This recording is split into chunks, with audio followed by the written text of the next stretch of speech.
예수님의 수제자였던 베드로가 세상을 떠나갈 무렵이 되었을 때 직감적으로 이제 내가 세상과 하직을 하겠구나, 죽음을 예감하면서 편지 한 장을 쓰게 되어집니다. 그것은 자신의 신앙생활을 돌이켜보면서 자신처럼 신앙의 실족이 없도록, 무기력한 자라지 못하는 그런 신앙인이 되지 않도록 권면하고 도전 주기 위한 것이죠. 지나온 삶을 돌이켜보니까 내가 예수님의 수제자였음에도 불구하고 성공하는 열매 맺는 삶을 살지 못했다? 그 이유가 뭘까? 신앙 훈련이 부족했기 때문이다. 그래서 일관성 있는 신앙생활을 하지 못했다. 그것들을 반추하면서 돌이키면서 당신들은 나와 같은 삶을 반복하지 않기를 바랍니다. 그런 마음을 담아서 편지를 쓰는데 그 편지가 베드로 후서입니다. 1장 15절에 보시면요. 1장 15절에 보시면 넘겨보세요. 내가 힘써 너희로 하여금 내가 떠난 후에라도, 내가 죽은 후에라도 어느 때나 이런 것을 생각나게 하기 위해서 이 편지를 쓴다, 이렇게 되어져 있습니다. 그러니까 베드로 후서는 베드로의 유언 같은 마지막 편지라 이렇게 말할 수 있습니다. 그리고 이 편지 마지막에서 베드로가 강조하고 있는 것이 있는데 그것이 바로 오늘 본문의 내용입니다. 다시 한번 18절 말씀을 보십시오. 오직 우리 주 곧 구주 예수 그리스도의 은혜와 그를 아는 지식에서 자라가라. 뭐라고요? 자라가라는 거예요. 예수님 안에서 자라가라, 이 말이죠. 이것이 마지막으로 남아있는 성도들에게 당부하고 부탁하고 권면하고 싶었던 것, 바로 이것이 자라감입니다. 왜요? 신앙의 성숙과 자라감이 신앙생활을 하면서 얼마나 중요한지, 일관성 있는 신앙생활, 하나님의 은혜와 축복을 경험함에 있어서 신앙이 날마다 자라가는 것이 얼마나 중요한 것인지 새삼 몸소 체험하고 깨달았기 때문에 마지막 신신 당부를 하고 있는 거죠. 자, 그러면 어떻게 베드로의 바람처럼 우리가 건강하게 영적으로, 신앙적으로, 인격적으로 신앙이 성숙해서 주님 안에서 자라갈 수 있을까요? 주님에서 자라갈 수 있을까요? 오늘 본문에 보면 두 가지 조건을 우리에게 제시합니다. 자라가라, 어디에서요? 하나님의 은혜 가운데. 어디에서요? 주님을 아는 지식에서. 그러니까 은혜와 지식, 이것이 바로 자라감의 두 가지 전제 조건이 되어지는 거죠. 은혜와 그를 아는 지식에서 자라가라. 먼저 은혜를 강조합니다. 우리의 신앙과 인격이 주님을 닮아감에 있어서, 성숙과 성장함에 있어서 중요한 첫 번째 요소는 은혜죠. 자, 은혜가 뭡니까? 받을 자격이 없는 사람들에게 베풀어지는 사랑, 바로 이것이 은혜 아닙니까? 성경적 신학적 용어로 받을 자격이 없는데 받는 것, 바로 이것이 은혜입니다. 자격이 없는데, 사랑받을 자격 없는데 죄를 범한 인간, 하나님의 저주와 진노를 받아 마땅한데 오히려 그런 우리를 하나님께서 용서해 주시고 받아주시고 자녀 삼아 주시고 죄 삼 주신 것, 바로 이것이 뭐라는 거예요? 은혜라는 거죠. 에베소서 2장 8절에 보면 중요한 말씀이 나옵니다. 너희는 그 은혜로 인하여, 그 은혜 때문에 믿음으로 말미암아 구원받았고 하나님의 자녀가 되었다. 행위에서 난 것이 아니니 이는 누구든지 자랑치 못하게 한다. 이렇게 이야기해주고 있습니다. 내가 어떤 것을 얻기 위해서 수고하고 노력하고 애쓰고 몸부림치고 어떤 의로운 행동, 이것이 하나님 앞에서 상달되어서 하나님의 자녀가 되고 구원받고 제산 받은 것 아니라는 거죠. 우리가 아무리 노력하고 몸부림치고 의로운 행동을 하고 의로운 말을 한다고 해도 주님 보실 때 주 앞에 설 수 없는 죄인들입니다. 남산도 남산이고 저희 집 뒤에 있는 북악산도 북악산이고 저 큰 에베레스트 산도 산일 뿐입니다. 똑같은 산입니다. 정도의 높이의 차이일 뿐 산인 것처럼 우리가 똑같은 죄인들입니다. 정도의 차이가 있을 뿐 모두가 주 앞에서는 죄인들이라, 그 말이에요. 그러니까 그런 죄인들을, 그런데 주님께서 받아주시고 용서해 주시고 아무런 흠 없는 자처럼 하나님의 자녀처럼 그렇게 삼아주신 것, 이게 뭐라는 거예요? 하나님의 은혜라, 그 말이죠. 내 행위, 내 노력, 내 조건, 내 자격과 상관없이 무관하게 베풀어 주신 것, 바로 이것이 구원이고 그 구원은 하나님의 은혜라, 그 말이에요. 그런데 이 하나님의 은혜는 구원받을 때만 필요합니까? 물론 우리가 하나님의 은혜로 구원받은 것 사실입니다. 그런데 그러니까 구원받을 때만 하나님의 은혜가 필요하고 하나님의 자녀가 될 때만 필요하고 하나님의 용서받을 때만 은혜가 필요한가? 아닙니다. 구원받은 우리가 일상 삶을 살아가는데 순간순간 하나님의 은혜가 아니면 살아갈 수 없는 존재들 아닙니까? 내가 잘나서 내가 똑똑해서 내 능력으로 하루하루 살아온 것 같은데 돌이켜보면 아니었어요.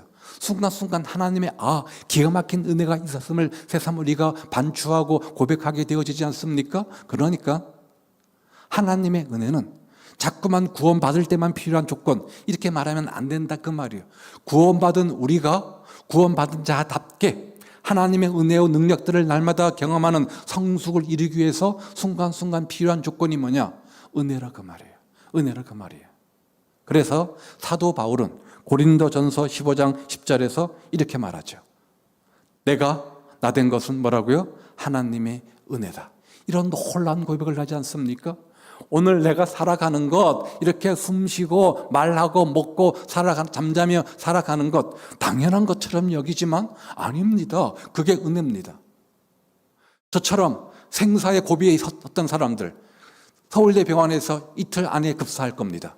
이런 진단을 제가 3번 받았어요. 그런데 그런 생사의 고비에 있는 사람들 100일 동안 물 한 모금 못 마셔본 사람들은 물 마시는 거 그거 당연한 것 아닙니까? 당연한 것 아닙니까? 졸리면 자는 거고 배가 고프면 먹는 거 그거 은혜입니까? 감사의 조건입니까?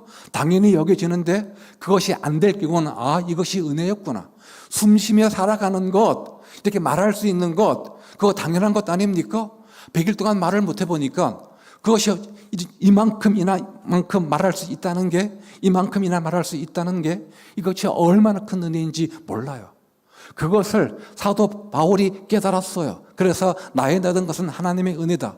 모든 것들을 공로의식이 아닌 하나님의 은혜 정신으로 가지고 하니까 무익한 자인 거예요. 내가 잘난 거 없는 거예요. 내 거 내세울 거 하나도 없는 거예요. 하나님의 은혜인 것을. 바로 이것이 사도 바울의 가치관이요 관점이었다 그 말이죠. 그 은혜가 우리 안에 있을 때 우리는 좀 더 주님을 닮아가는 성숙한 자로 삶을 살아간다 그 말이에요. 교회에 아무리 오랫동안 나와도 매일매일 공예배에 참석하고 수십 년 신앙생활해도 내 마음속에 이런 은혜의 감격이 없으면 우리 신앙생활은 무미건조한 거예요. 무미건조한 거예요. 그래서 첫사랑을 뭐 하라고요? 회복하라잖아요. 날마다 첫사랑을 회복하는 것 이게 뭡니까? 은혜를 회복하는 것 아닙니까?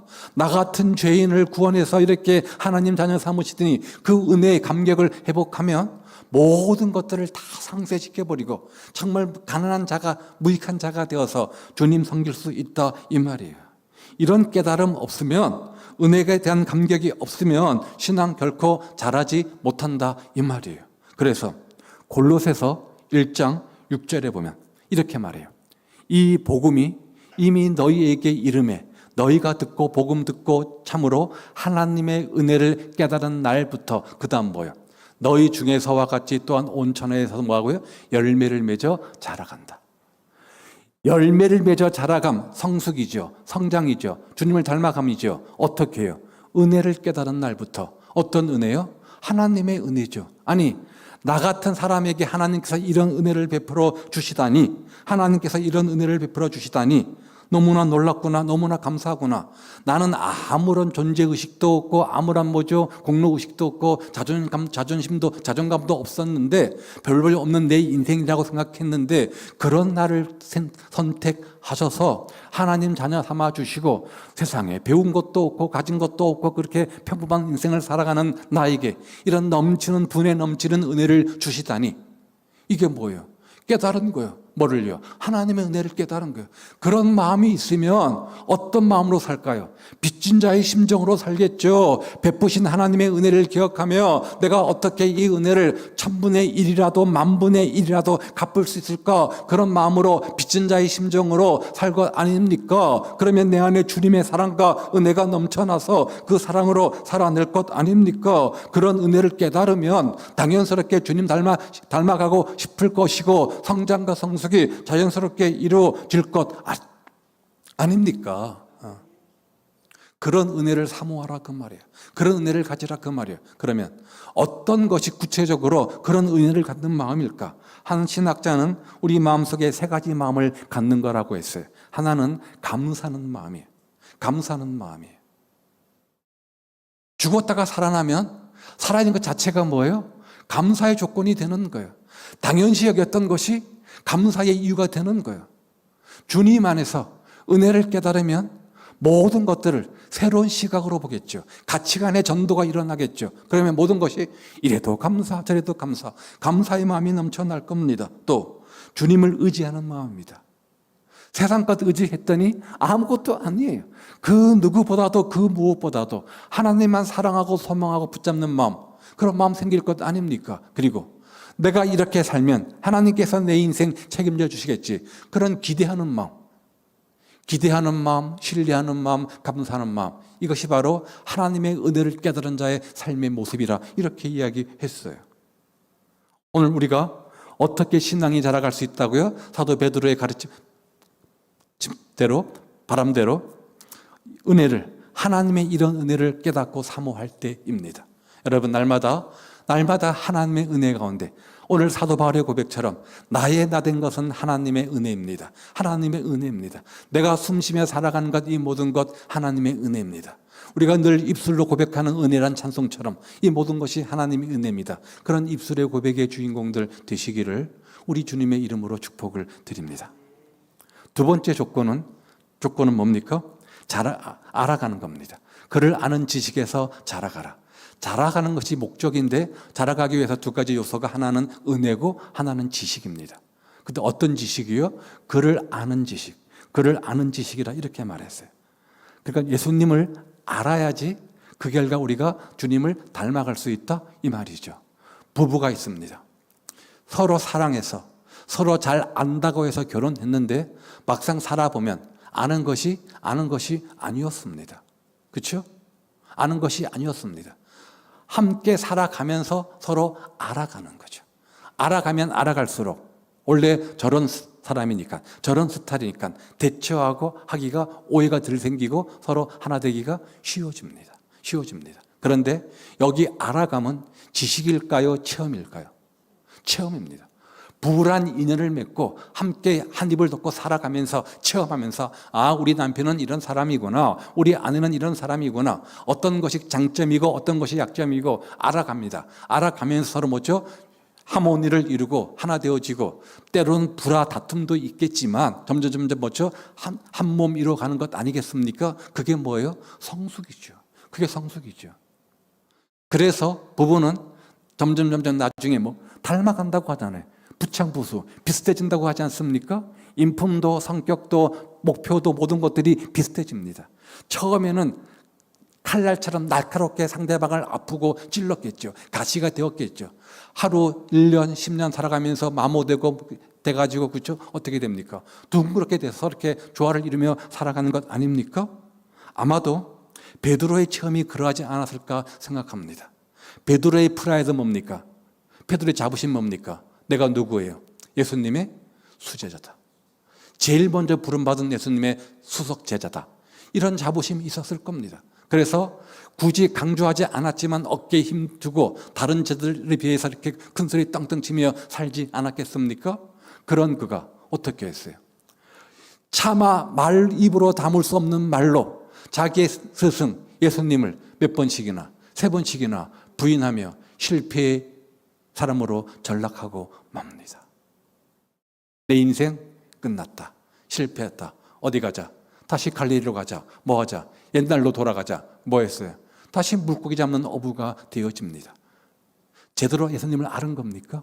만약 그때 우리 주님은 이런 나의 허물에 불구하고, 이런 나의 연약함과 실수도 불구하고 나를 포기하지 않으시고 사랑하고 용서하고 이해하고 다시 회복시켜 주시는 분이야 라는 것을 알았다고 한다면 베드로가 그런 절망의 늪에서 살 리 없었을 겁니다. 그런 하나님의 은혜를, 그런 하나님의 예수님의 모습을 나중에 깨달은 거예요. 그래서 베드로후서 1장 2절에 보면 이렇게 말해요. 하나님과 우리 주 예수를 알므로, 그 다음 뭐라고요? 은혜와 평강이 우리에게 온다. 우리가 하나님의 은혜와 평강을 누리는 비결이 뭡니까? 예수님을 아는 거예요. 은혜의 예수님, 용서의 예수님, 자비의 예수님, 사랑의 예수님 내가 알면 그만큼 은혜와 평강이 내 안에 가득하게 되는 거예요.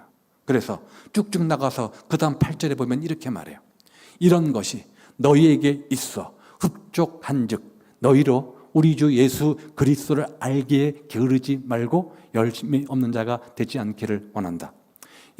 그러니까 예수님을 뭐라는 거예요? 알아가라 그 말이에요. 열매 있는 성숙한 삶을 살아가려면 자연스럽게 예수님을 알아야 되는데 너희들 이거 게으르지 마. 이렇게 말하고 있는 거죠. 자, 여기 안다의 의미는 지식이 아니라 뭐라고 그랬죠? 체험이라고 했습니다.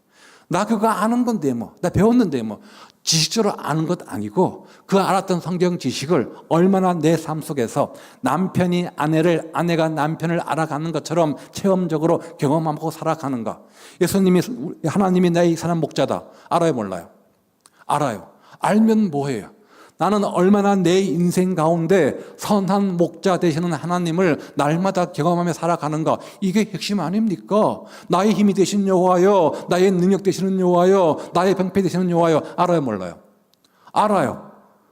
그러면 더 중요한 것은 머리로 지식적으로 아는 것 말고 얼마나 내 삶 속에서 나의 힘이 되시는 주님을 체험하는가, 나의 방패 산성 되시는 주님을 체험하는가, 이거 아니겠습니까?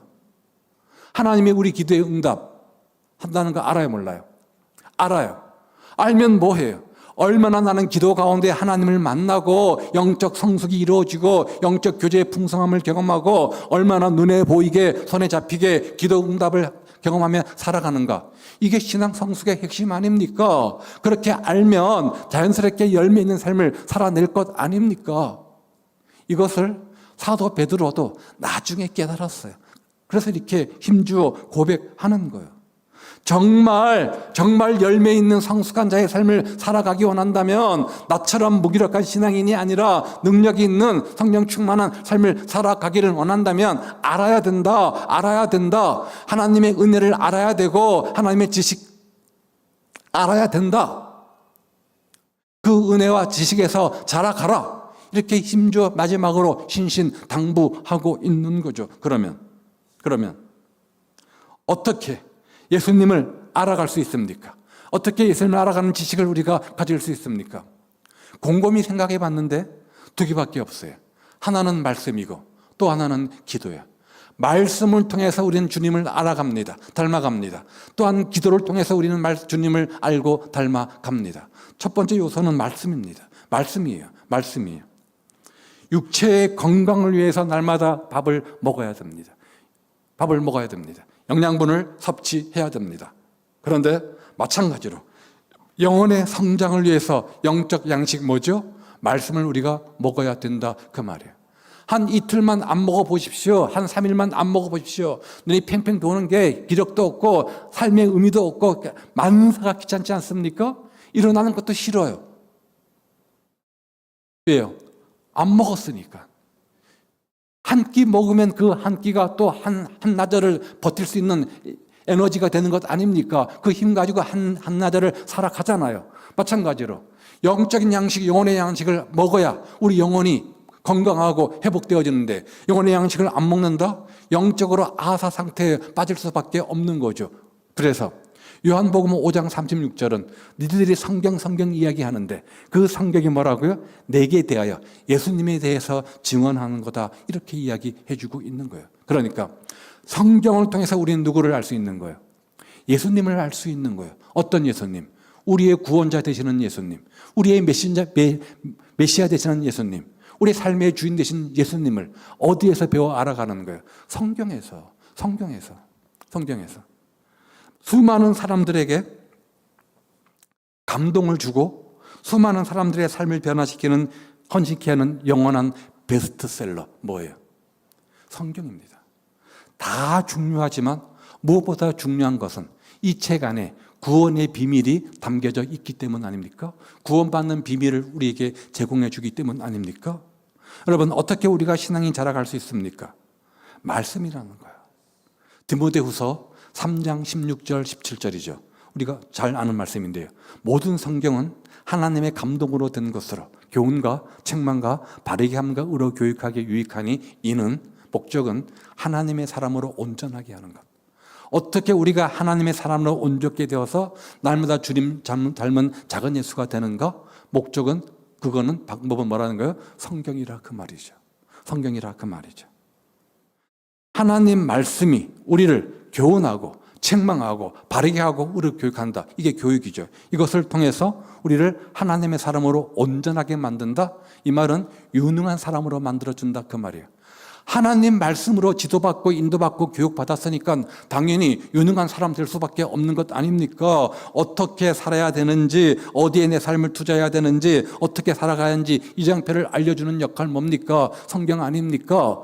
우리 인생에 등불 된다고 하잖아요. 지심서 된다고 하잖아요. 그러니까 그 말씀 부여잡고 그 뜻대로 살아가면 자연스럽게 유능한 자가, 온전한 자가 될 수밖에 없다 그 말이에요. 그래서 성경을 배우라, 성경을 알아라 하는 이유가 뭡니까? 바로 여기에 있는 겁니다. 단순히 지식적으로 배우고 아는 것이 아니라 그 말씀 갖고 듣고 지켜 행할 때 그 결과로 우리가 하나님의 사람으로 온전하게 되니까. 하나님 말씀 배울 때 우리는 확신 가운데 거할 수 있고 유능한 사람이 될 수 있습니다. 믿음은 들음에서 나고 들음은 예수님의 말씀으로 말미암는다고 했어요. 잘 이해가 안 된다고 해도 자꾸만 듣다 보면 어느새 깨달아지는 시점이 있기 마련이라 그 말이에요. 그렇게 되어지면 하나님이 사용하시는 사람이 되어지는 거예요. 믿음의 사람들은 그냥 된 거 아닙니다. 이 말씀 부여잡고 그 말씀대로 살려고 몸을 쥐고 노력하다 보니까 하나님께서 은혜 주시고 힘 주시고 능력 주셔서 성령 기름 부어주셔서 그런 삶을 살아낸 것 아닙니까? 그러니까 신앙이 자라느냐 안 자라느냐, 올바른 인격과 신앙의 성숙이 이루어지느냐 안 이루어지느냐, 그것은 말씀밖에 없다 그 말이에요. 말씀 통해서 바른 길로 인도함 받게 되니까. 성경의 거울에 나 자신의 모습을 날마다 비추어 볼 때마다 나의 부족한 것, 때 묻은 것들이 보이지 않겠습니까? 영적 통찰력이죠. 그때 내가 이런 부분들이 약하구나, 여기 때가 묻어 있구나, 여기 죄와 기성이 가득하구나, 닦아내자. 자신을 반성하고 반추하고 자신을 이렇게 날마다 다듬지 않겠습니까? 그러다 보면 어느새 누구를 닮아 있을까요? 주님을 닮아 있겠죠. 그게 뭐예요? 자라감 아닙니까? 성숙 아닙니까? 내가 성숙하면요, 내가 은혜 받으면요, 누가 은혜 받아요? 내 가정의 가족들이 은혜 받는 거예요. 그러면요, 교회 공동체가 은혜 받는 거예요. 교회 공동체가 성숙해지는 거예요. 내가 성숙하면 나로 말미암아 내 주변 사람들 동시같이 전염성 때문에 성숙 성장이 이루어진다 이 말이에요. 우리의 문제가 뭡니까? 먹을 것 없어서요? 입을 것 없어서 아닙니다. 하나님 말씀을 읽고 배우고 지키지 않기 때문입니다. 물론 입으로 하나님 말씀 압니다. 생명의 말씀이라고 말합니다. 우리 갈 길을 인도한다고 말합니다. 그런데 정작 그렇게 입술로 고백하지만 얼마나 말씀 부여잡고 그 말씀대로 살려고 노력합니까? 그렇지 못하니까 자기 영혼의 때가 묻어도 깨닫지 못하고 삐뚤어진 잘못된 길로 가고 있어도 깨닫지 못하게 되어진다 이 말이에요.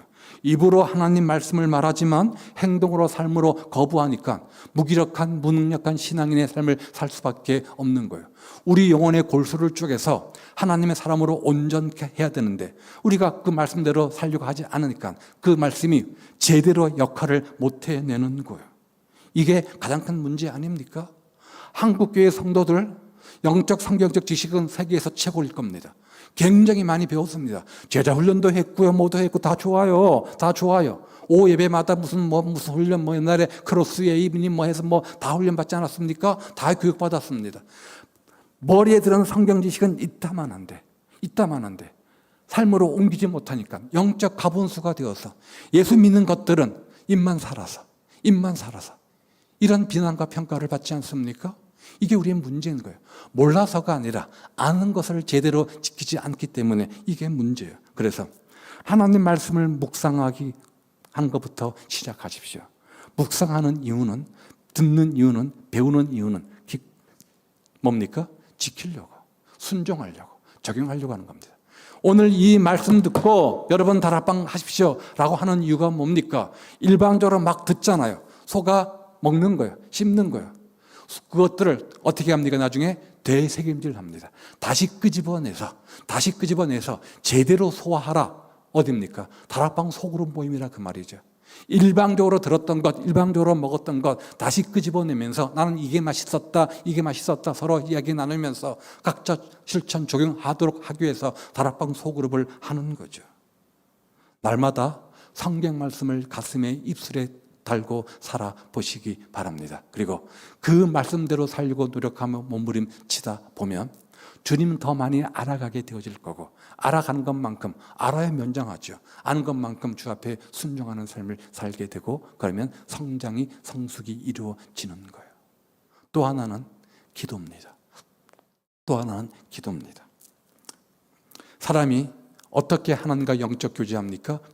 기도죠. 대화가 바로 기도입니다. 말씀이 영혼의 양식이라고 한다면 기도는 영혼의 대화입니다. 자, 흔히 기도의 목적은 내가 뭔가 내 필요를 아래서 응답받는 것, 이렇게 이야기하는데 틀린 말은 아닙니다. 그런데 내가 간구했으니까 하나님께서 주신다, 이런 논리를 갖게 되어지면 내가 더 높은 사람이에요? 하나님이 더 높은 사람이에요? 아니죠. 내가 더 높은 사람이에요. 하나님은 나의 아바타에 불과한 거예요. 내가 기도한 대로 다 주시면 하나님은 내가 부리는 종이잖아요. 그렇죠? 구하면 주신다, 이 말의 의미는 그런 의미가 아니라 조금 더 폭넓게 생각해야 됩니다. 항상 조건을 답니다. 주의 뭐대로? 뜻대로. 주의 뜻대로. 그러니까 기도의 핵심은 무조건 주십시오가 아니라 하나님, 이것이 주님의 뜻입니까? 아닙니까? 그의 뜻을 묻고 발견하는 데 초점이 있다는 사실을 기억하십시오. 내가 간구하는 기도 제목이 주님 뜻에 합작한 기도 제목이면 쉽게 응답이 올 겁니다. 그런데 주님의 생각과 뜻과 방법과는 거리가 멀어요. 그러면 한참 걸리기도 하고 바뀌어지기도 한다는 사실을 기억하십시오. 그러니까 어떻게 우리가 하나님의 뜻을 발견할 수 있는가? 기도예요. 어떻게 그 뜻대로 살아갈 수 있는가? 역시 이것도 기도예요. 내가 기도하다 보면 나는 이렇게 기도했는데 하나님이 내 기도 제목들을 점점 바꾸어 가시는 것들을 봅니다. 누구 뜻대로? 주님 뜻대로. 그러면 그 순간 처음 내가 기도한 방향은 아니었지만 내 마음속에 평안이 찾아오는 거예요. 그리고 그 뜻대로 구하면 주님께서 그대로 살 수 있는 힘과 은혜와 능력을 더불어 주신다, 그 말이죠. 그러다 보면 점점 하나님의 임재를 경험하고 영적 교제의 풍성함을 통해서 나는 누구를 닮아갈까요? 주님을 닮아가겠죠. 그게 성숙 아닙니까? 그런 자라감이 있다, 그 말이죠. 자, 응답의 방법은요, 무조건 예수로만 생각하지 마십시오. 주님께서 지금 당장 필요하다면 하늘문을 활짝 여시고 신명기 말씀처럼 보고를 활짝 여시고 때를 따라서 돕는 은혜를 허락해 주실 겁니다. 그런데 나는 지금 당장 필요하다고 때를 쓰지만 하나님 보실 때 조금 시간이 필요한 것 같아요. 그러면 웨이트, 기다려, 이렇게 말씀하시겠죠. 나는 이거 하나님 뜻 맞습니다, 주여 믿습니다, 아멘, 할렐루야 해도 주님 보실 때 그거 너에게 복이 아니라 독이 된다, 화가 된다라고 한다면 노 하실 겁니다. 이것을 알아내는 영적 통찰력, 분별력이 뭡니까? 바로 기도라는 거예요. 그러니까 항상 우리는 큰 소리로 막 간절히 통성으로 기도하는 것만 기도로 생각하면 안 됩니다. 보통 우리가 어르신과 대화할 때는 누가 그 대화의 주도권을 갖습니까? 어르신이 갖지 않습니까? 주로 나는 듣는 쪽이고 주로 어르신이 대화를 주도하지 않습니까? 어르신 하나님과 대화를 할 때는 항상 주도권은 하나님께 있어야 됩니다. 하나님 말씀하고 싶은데 나도 한번 이야기해 볼게, 내 생각 이야기해 볼게, 듣지도 않고 주여 아멘 믿습니다 가버리면 주님께서 그 뒤통수에 대다가 야 나도 말 좀 하자, 내 생각은 이런 건데 말 좀 하자, 그럴 거 아닙니까? 기도하셨으면 조용히 열린 길을 가지고 열린 마음을 가지고 관상 기도로 가죠. 주님께서는 어떻게 생각하시는지 옛날처럼 영구가 이렇게 하진 않으시겠지만 마음속에 주시는 하나님의 음성이 있을 것 아닙니까? 주시는 마음의 평안이 있을 거 아닙니까? 듣는 그 훈련들이 우리에게 필요하다, 그 말이죠. 그래서 빌립보서 4장 6절 7절에 보면 시작.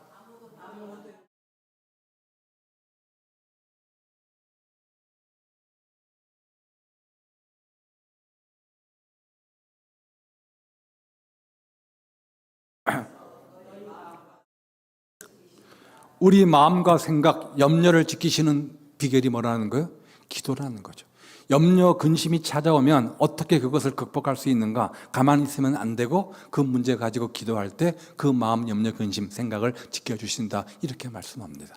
이렇게 날마다 하나님의 은혜를 사모하고 알아가고 말씀과 기도란 도구를 가지고 주님을 알아가면 자연스럽게 닮아가게 되겠죠. 자라가게 되어지겠죠. 예수님을. 그 결과 18절 마지막 부분에 보면 넘겨보세요. 영광이 이제와 영원한 날까지 그에게, 누구에게? 우리에게 있을지어다.